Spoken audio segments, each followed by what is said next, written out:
Hey guys, today I'm here with Aidan, and he took second place at our, what is this, 10th MSU Yu-Gi-Oh! Weeklies this Dude, week? I opened it. This week? Wait, what? This semester, my bad. Yeah. All right, explain to us what you're playing today.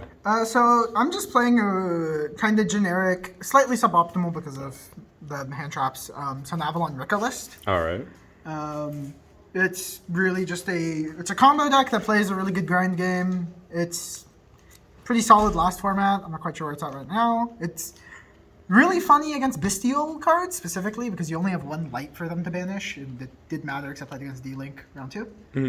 So just to start off with our Sunavalon package, we're on 2 Loci. I know some people play 3, but we have a lot of ways to get to it without using our normal, and I would prefer that if possible. And then to accompany it, we have 1 Twin.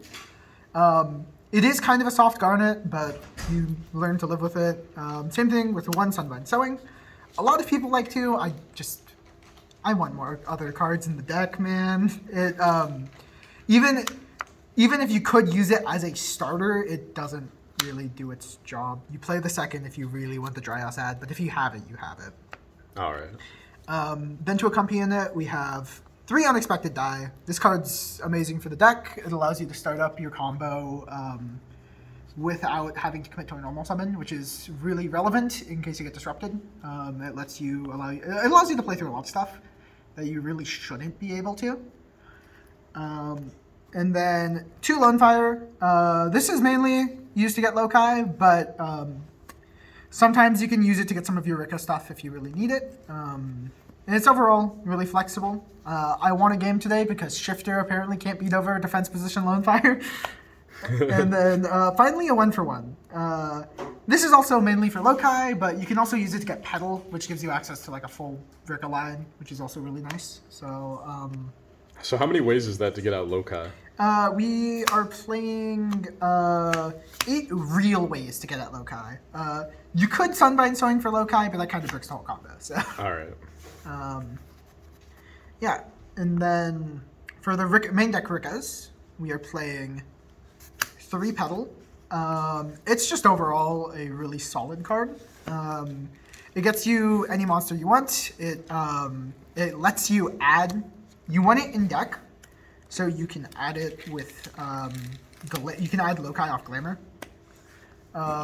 It's also just used in the primary combo off Jasmine to get you a second Rikka in hand for the full combo. To follow that up, we have 3 Princess. This card's insane. It had played a part in every time I wanted to. The interaction it has with Coan is really powerful, and just being able to feel confident in your plays knowing that they can't Nibiru you because you have Rikka Princess as a backup, or being able to disrupt your opponent when they don't think you can because of this plus Coan is just amazing. We have 2 Primula. It's our search target with Princess, along with Side Princess for Glamour, and it allows us to go for our Strenas. And the fact it special summons and stuff is really the only relevant effect. The gain 2 levels doesn't really come up ever, unless you have like 2 Mudons lying around. We have 2 Mudon.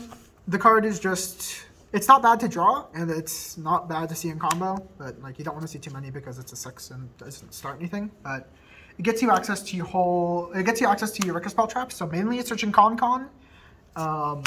And it makes it so that basically you have access to the power cards whenever you need it. And finally, we have 1 Snowdrop. This just lets you go into Teardrop, gets you an extra body on the field, and can help trigger Mudon if you don't have 2 available tributes, but you can still make a board with it. Finally, we have our spell traps. Let's start with 3 Glamour. This lets us search any Rikka, but more importantly, lets us get 2 Rikkas, which lets us go for a rank 4 play. Or just get us any Rikka we need, if we tribute a monster. And that's really powerful. And we have 1 sheet. It's searchable off Mudon and Coan, and allows us to 2-for-1 our opponent with Coan.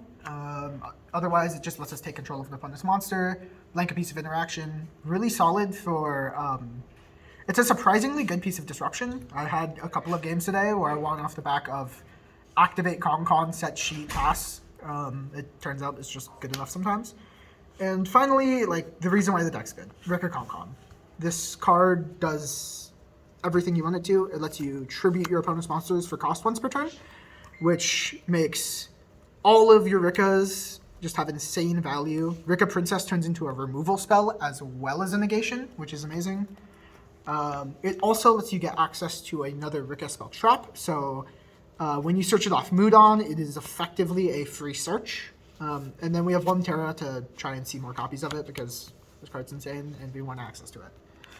Finally, for our interaction, 3 Ash is just really flexible. It's a little bit of everything. 3 Veiler because I don't own imperms. 3 Ogre, 1 Bell because I don't own a Gamma package. And a Cold Bloodgrave because being able to out disruption is good and it's just solid going first anyways, just as a piece of disruption. All right, cool. Yeah, that's our main 40. If we move on to our extra deck, let's start with our Sunavalon package. Shoot. So to start, we have 3 Dryas.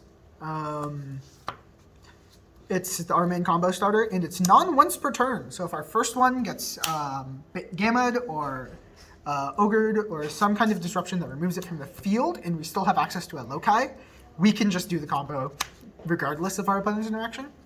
Remember, kids, Ash Sunbind Sowing. It's the actual choke. We have 2 healer. One of these probably should be a Thrasher, but I just have 2 healers. It's, again, a really good combo piece. Helps you win in time, because why wouldn't it? Is Thrasher the Link too? Thrasher's the Link, is the other Link one. Oh, okay. Yeah, so it's normally like one healer, 1 Thrasher, but you can also just play 2 healers. Okay. 1 Melius. This is mainly here. If you like have a God Ward, it can give Bangalancer like 3 attacks, but that never comes up. This is mainly just our this is our version of a Celine to get to the rank 4, Link 4, which is Bangalancer. Solid piece of disruption, really recursive as a threat, just because you can just banish all the Link monsters you chew through in the course of your combo to resummon him. Overall, just a really solid card. My one complaint with him is that you do lose in time due to his effect, so be careful with it around the end of the rounds.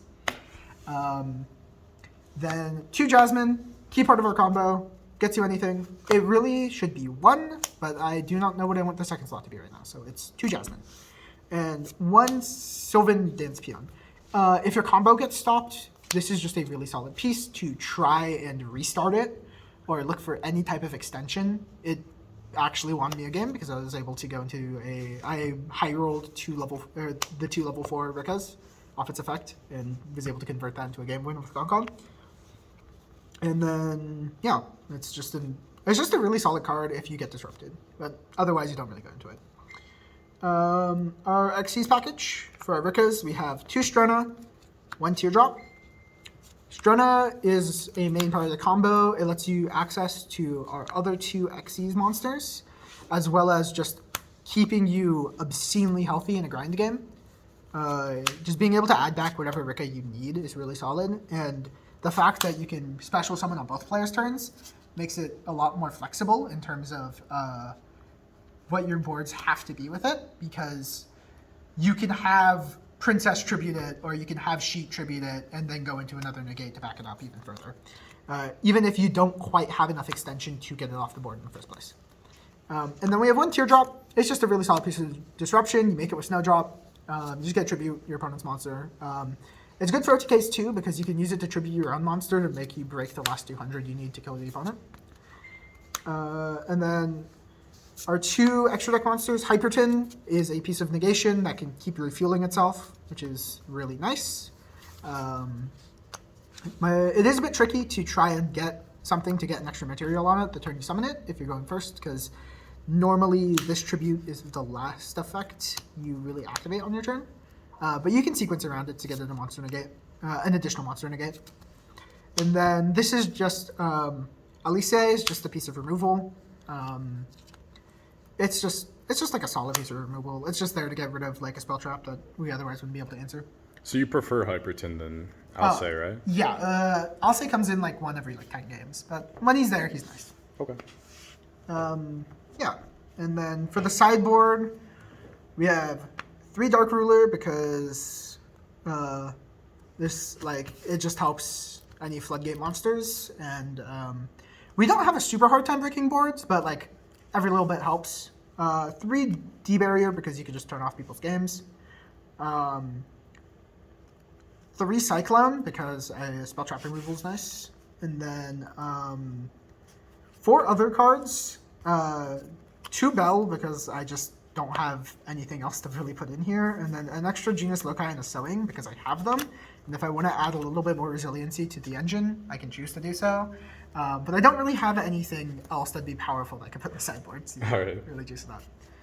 So, yeah, that's the deck. Thanks for the deck profile. Do you have any shout outs you want to make?